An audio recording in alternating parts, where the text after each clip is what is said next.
Tantor Audio, a division of Recorded Books, presents The World is Blue, How Our Fate and the Oceans Are One, by Sylvia Earle, foreword by Bill McKibben, narrated by Sheree Wichard. Publisher's note: in this audio edition, you may hear references to visual elements present in the print and e-book formats of the book. Foreword. If there is one thing most of us know about the ocean, it's that it's big. We may not think about it as often as we should, preoccupied with events here on land. But when we do, well, words like vast and mighty and horizon quickly come into play.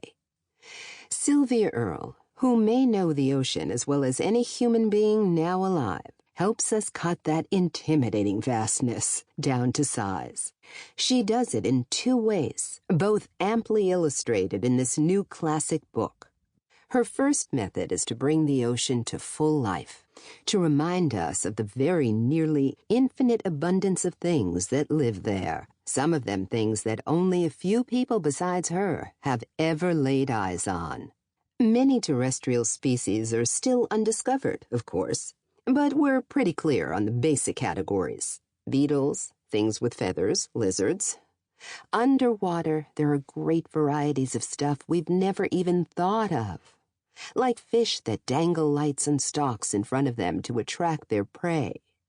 Stuff so big it's hard for us to even quite imagine, such as whales, at once so other and so close. Earle, though a great scientist, is also the heir to Jacques Cousteau, inducting the landbound among us into the mysteries of the sea, helping us to feel both astonished and at ease. But there's another, much darker, way in which Sylvia Earle helps us understand the size of the ocean. And that's to point out that, vast as it is, it's not so big that we can't screw it up. We're open to the idea right now, in the wake of the ugly BP spill in the Gulf of Mexico. Actually, spill? Let's be honest, it was a stab wound. But that was black and hence obvious. There's also the dead zone at the mouth of almost every big river, and the great gyres of plastic turning slowly in every ocean. And the astonishing fact that we've managed to peer through the opaque depths of the sea with technology that has let us catch most of the biggest fish. We've also managed to melt vast stretches of the Arctic Ocean, and the ultraviolet rays pouring through the hole we've opened in the ozone have thinned the ranks of Antarctic krill. There's even, and no one predicted this even a decade ago, the fact that we've managed to change the pH of the seas, pouring so much carbon into the atmosphere that they are fast turning acid and corrosive. This year, 2010, far from the spotlight on the Gulf, scientists are reporting massive die-offs of coral in the hotter, more acid seas.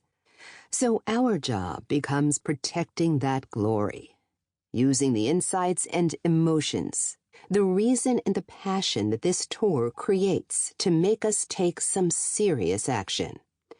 This action is personal, thinking before we order bluefin tuna off the sushi menu. But it is also political, because one by one we're simply not going to change the pH of the ocean back to where it needs to be. Sylvia Earle's passionate life, including this powerful volume, calls us to that work. But we've got to respond. Brilliant and committed as she is, Sylvia Earle is not going to save the oceans on her own. They're too big. But all of us dwell near the sea, even if we live 1,000 miles inland. The sea falls from the sky when it rains. Every drop of water we use eventually finds its way into the ocean. It is therefore our duty, and also our delight, to take on this defining challenge of our time. If we're serious, then we'll engage in the politicking that protection demands. There's no shortcut, and as every word in this great book demonstrates. It's worth it, worth everything we've got. Bill McKibben, American environmentalist and best-selling author of The End of Nature, Deep Economy, and Earth. Introduction. Why care that the world is blue? Thousands have lived without love, not one without water. W.H. Auden. Green issues make headlines these days, but many seem unaware that without the blue, there could be no green, no life on Earth, and therefore none of the other things that humans value. Water, the blue, is the key to life. With it, anything is possible. Without it, life does not exist. Those seeking life elsewhere in the universe focus first on this: find the water. Water is relatively common in the solar system and beyond. Some is ejected from volcanoes through the dissolution of rocks and the fiery union of hydrogen and oxygen emitted as steam. Comets are mostly rocks and water, essentially dirty snowballs. Jupiter's icy moon, Europa, appears to have an immense amount of frozen water, maybe even some in liquid form under several kilometers of ice. The presence of water on Mars has been confirmed recently, and it appears that the red planet may once have been blue, with an ocean now long gone. Only here in this part of the universe, on Earth, is there known to be a place naturally blessed with abundant liquid water. Not only is this the singular place with an ocean of salt water, but even more significant, it is an ocean that is filled with life that in turn, during some 4 billion years, has shaped the basic rocks and water of the planet into a strikingly different kind of place. A place unlike any known to exist anywhere else. Astronomer Carl Sagan noted that even when it is viewed from so far away that it is a pale dot, Earth is discernibly blue. Up close, the ethereal blueness translates to a strange oxygen-rich, water-laced atmosphere. Densest close to Earth's surface, it gradually thins until merging into space at about 1,000 kilometers, 620 miles, above. Below, it sharply converges with the ocean, a salty medium that engulfs all land masses, large and small. Seen from an orbiting space shuttle, Earth's continents seem to be islands floating in a shimmering indigo embrace. A mass of water now known to occupy 331,441 square kilometers, 127,970 square miles, of Earth's surface, with an average depth of more than 4 kilometers, 2.5 miles, the maximum, 11 kilometers, 7 miles, down. If the ocean dried up tomorrow, why should I care? The question, posed by a cheeky Australian reporter in 1976, made me face up to that remote but painful possibility. Imagine Earth without an ocean. Gone would be the planet's shroud of salty water, and in reality, even the fresh water in polar ice, lakes, streams, groundwater, and clouds. All soon would disappear without the replenishing mother source of water, the ocean. Gone, too, would be all of life on Earth. Life can exist in the absence of a lot of things, but as astrophysicist Christopher McKay puts it, the single non-negotiable thing life requires is water. But for life in the sea, especially the photosynthetic microbes, Earth's atmosphere would most likely be comparable to that of Mars, more than 95% carbon dioxide. Over the past 3.5 billion years or so, long before there were mosses, ferns, trees, and flowers, microscopic organisms were churning out oxygen, yielding the atmosphere we now take for granted. The process continues. Without the legions of minuscule organisms that have preceded us over the ages, and whose descendants surround us and support us still, life as we know it could not exist. That's not the only reason we should care that the world is blue. The ocean drives climate and weather, regulates temperature, absorbs much of the carbon dioxide from the atmosphere, holds 97% of Earth's water, and embraces 97% of the biosphere. Far and away, the greatest abundance and diversity of life occurs in the ocean, occupying liquid space from the sunlit surface to the greatest depths. Even beneath the bottom of the sea, watery cracks several kilometers deep harbor hordes of hardy microbes which thrive through chemosynthesis, a process of winning chemical energy from surrounding minerals in the absence of sunlight. The sea governs planetary chemistry, yielding water back to the atmosphere that returns to land and sea as rain, sleet, and snow, continuously restoring rivers, lakes, and groundwater. Even if you never have the chance to see or touch the ocean touches you with every breath you take, every drop of water you drink, every bite you consume. Everyone, everywhere, is inextricably connected to and utterly dependent upon the existence of the sea. Early in the 1990s, I listened to Joseph Allen, mission specialist on Space Shuttle flights STS-5 and STS-51A, talk about how astronauts in training have hammered into them the need to learn everything they can about their life support system, then do everything possible to take care of it.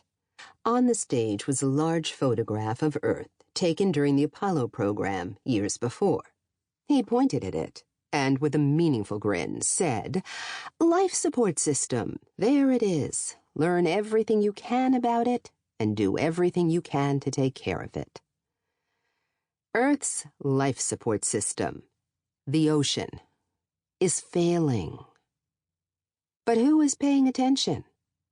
Throughout our history, the mostly blue natural world has been regarded as something to be vanquished, tamed, or otherwise used for purposes that seem to make sense at the time.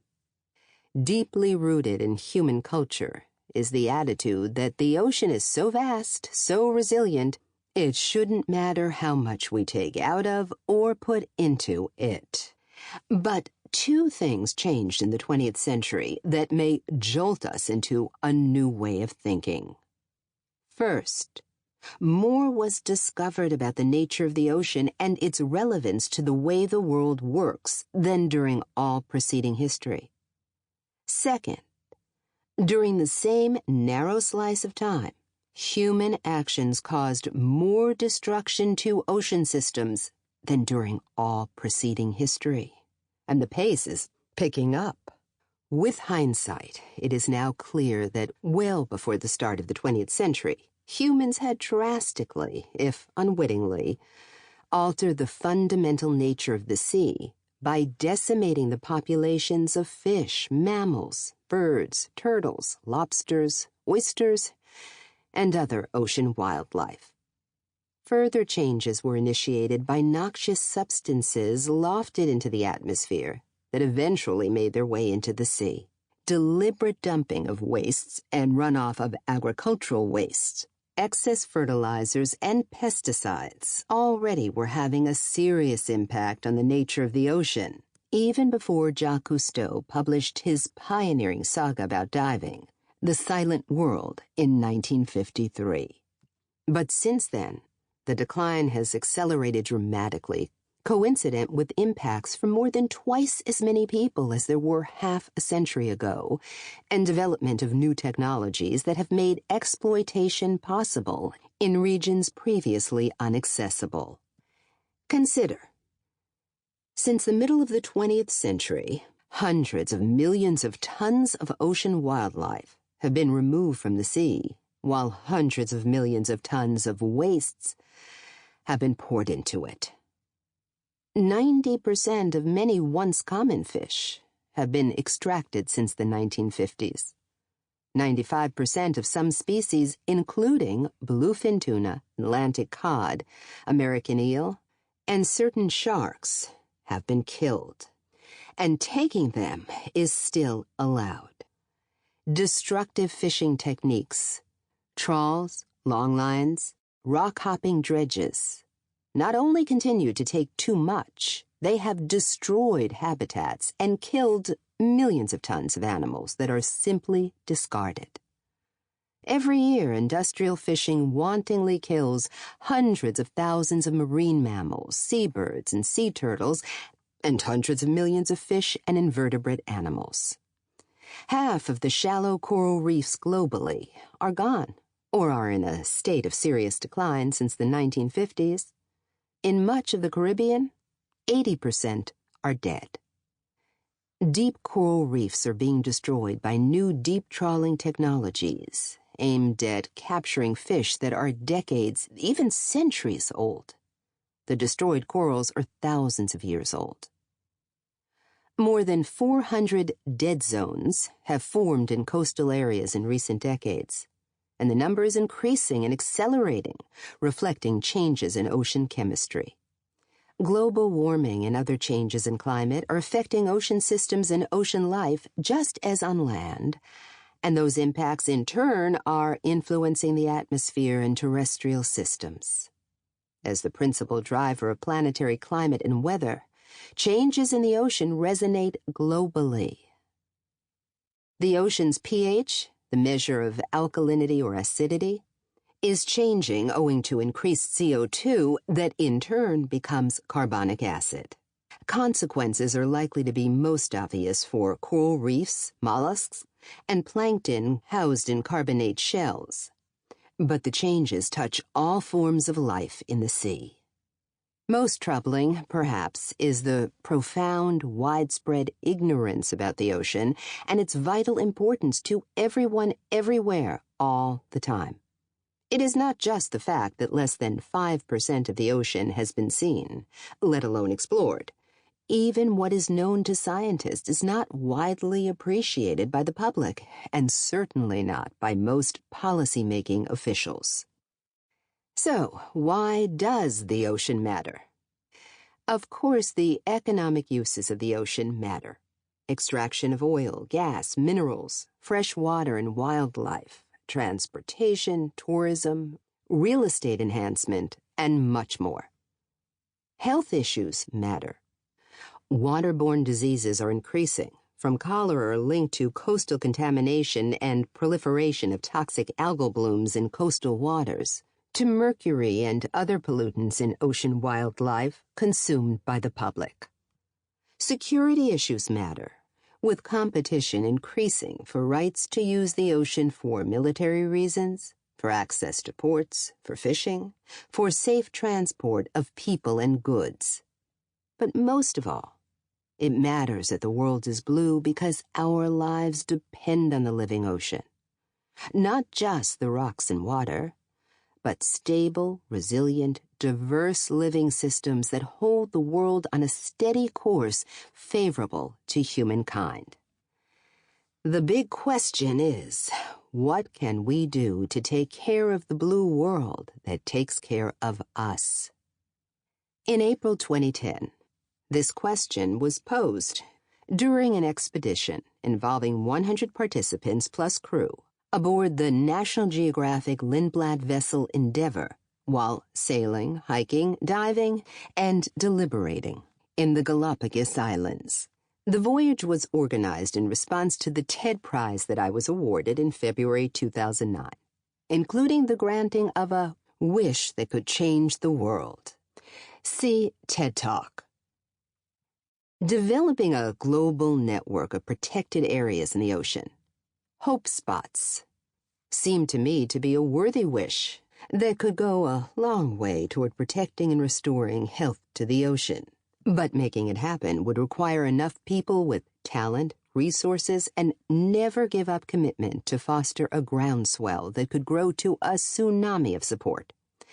TED curator Chris Anderson and the TED team, notably Amy Novogratz and Bonnie Calvin, corralled 30 of the world's leading ocean scientists and explorers and teamed them up with business and policy leaders, philanthropists, and entertainers as participants in the first-ever TED at Sea event, formerly known as the Mission Blue Voyage. Encouraging news came on the eve of departure. The government of the UK had just officially designated a 545,000 square mile marine reserve around the Chagos archipelago, 55 reefs and islands due south of the Maldives in the Indian Ocean. The action doubled the amount of ocean protected from destructive fishing and mining, bringing the total blue space where even fish are safe closer to 1%. There are many ways to make a difference for the ocean, from making better choices about what fish to consume or not, to replacing fertilizer-hungry, pesticide-intensive lawns with gardens or native trees and flowers.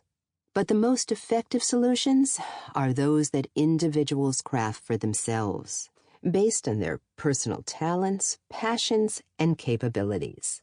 Those aboard Endeavour were not told what they should do to save the ocean. Rather, they were asked to become idea champions and gather a group of like-minded individuals to form a plan around what they thought could make a difference. Rules of the game were to not plan something that others would have to implement, but do plan to get behind the idea with resources that the group could raise or provide, and do also plan to imagine what could be done if additional resources could be raised. Finally, do be audacious. Lively discussions continued during hikes among dragon-esque iguanas and nesting boobies, dives with sea lions and penguins, and after Jackson Browne's spontaneous jam sessions. Several themes for action emerged. Enhanced protection for the waters around the Galapagos. Plans to achieve protection for the 1 million square mile heart of the Sargasso Sea. Another plan to enhance protection for the Arctic Ocean. An ambitious education program to foster ocean awareness in schools. A campaign to end perverse fishing subsidies. And a new partnership to fund long-term ocean projects. On the spot, more than $15 million was pledged to help turn these ideas into action. It is easy to feel overwhelmed by 2010's bad news about the ocean. Millions of gallons of oil spilled in the Gulf of Mexico.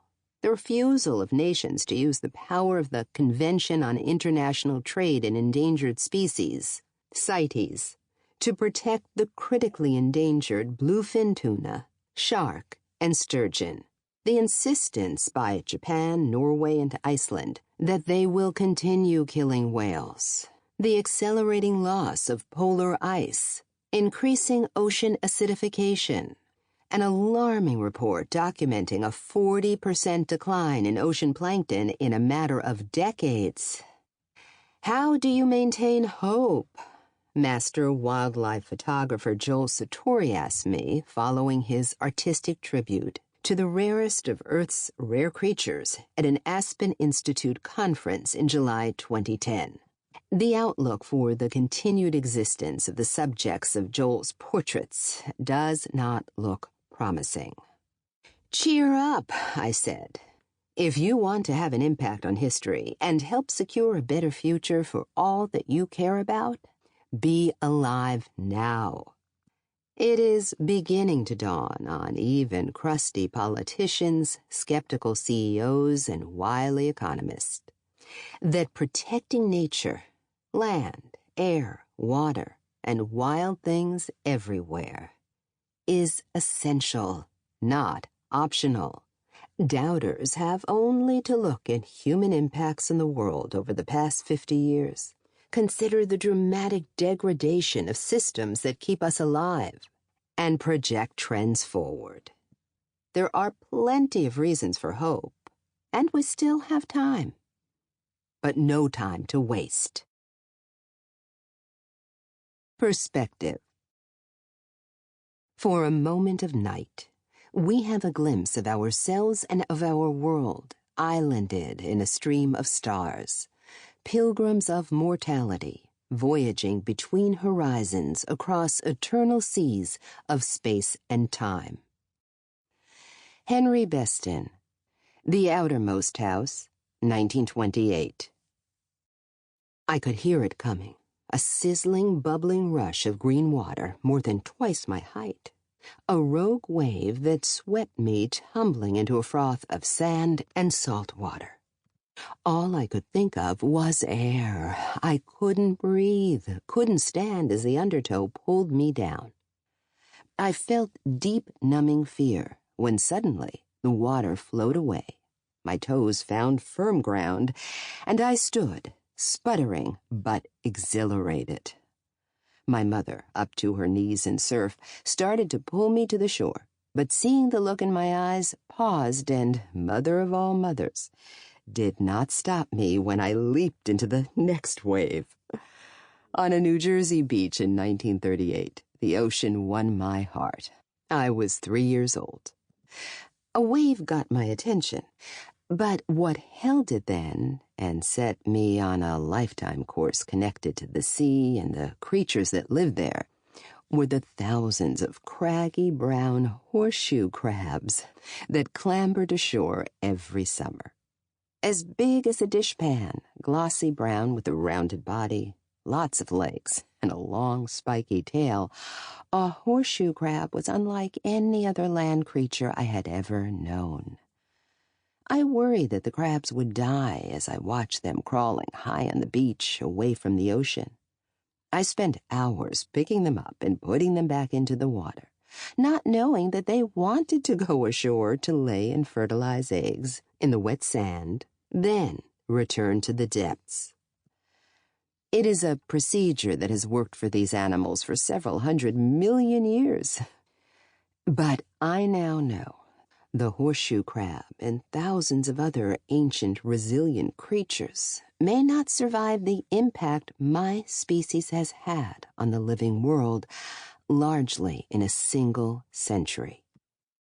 More worrisome, humankind may not survive for long either, unless we use our remarkable capacity to learn from the past, anticipate the consequences, and take actions that will ensure an enduring future.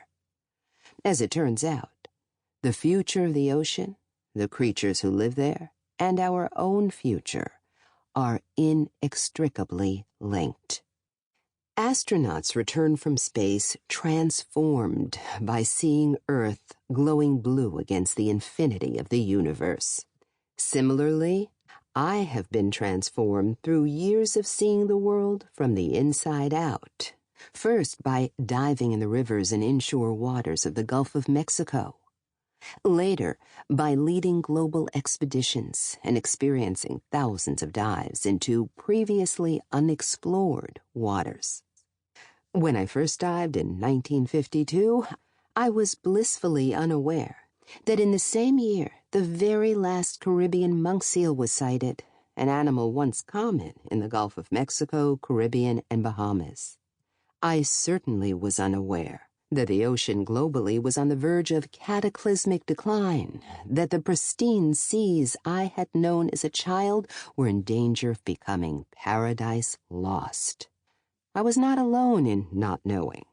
Rachel Carson, famous for her 1962 classic Silent Spring, 11 years earlier wrote in The Sea Around Us, "Eventually, man found his way back to the sea, and yet he has returned to his mother sea only on her own terms. He cannot control or change the ocean as, in his brief tenancy of earth, he has subdued and plundered the continents." The idea that the sea would hold steady no matter what we took out of it or put into it dominated attitudes and policies globally in the middle of the 20th century. There was already evidence that there were limits to what could be extracted, based on the near extinction of many of the great whales and other marine mammals, turtles, and birds, and the serious decline of cod, herring. Sample complete. Ready to continue?